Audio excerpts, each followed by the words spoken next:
Hello, my name is Lee, and in this work we were interested in improving the robustness of direct or intensity-based visual localization to illumination change.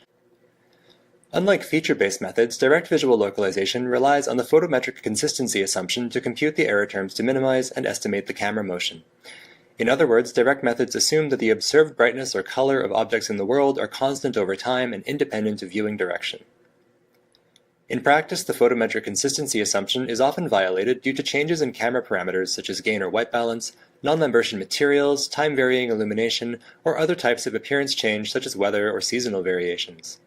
This makes direct methods prone to failure in many common robotics applications.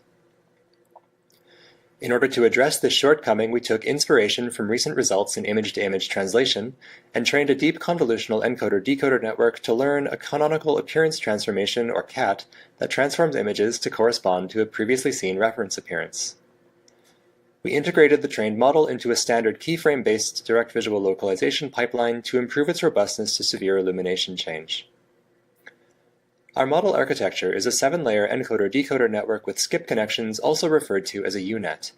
We trained the model using pairs of images captured at the same pose but under different illumination conditions, using a pixel-wise L2 loss to explicitly maximize photometric consistency.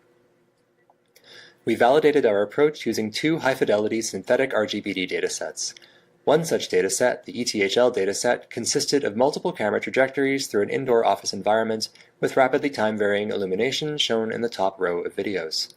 The bottom row shows the outputs of our trained model, which attempts to transform each new image to correspond to the static appearance shown on the left. We compared the results of computing visual odometry using both the original images and the outputs of our trained model, and found that our direct localization pipeline achieved significantly lower error rates using the transformed imagery in situations where the illumination conditions varied rapidly as the camera explored the environment. We also found that our pipeline achieved similar error rates in the canonical condition using both the original images and the transformed images. We also investigated whether the transformed images could be used in a teach-and-repeat style metric relocalization task by first creating a map in the canonical condition and then relocalizing against it in another condition. For this we used the ETHL dataset as well as the virtual kitty dataset, which is a partial synthetic reconstruction of the popular kitty benchmark rendered under a variety of different illumination conditions. We compared the results of performing metric relocalization using both the original images and the outputs of our trained model, and found that our direct localization pipeline achieved significantly higher localization success rates using the transformed images. Thank you for your attention. Please note that you can find a PyTorch-based implementation of canonical appearance transformations on GitHub.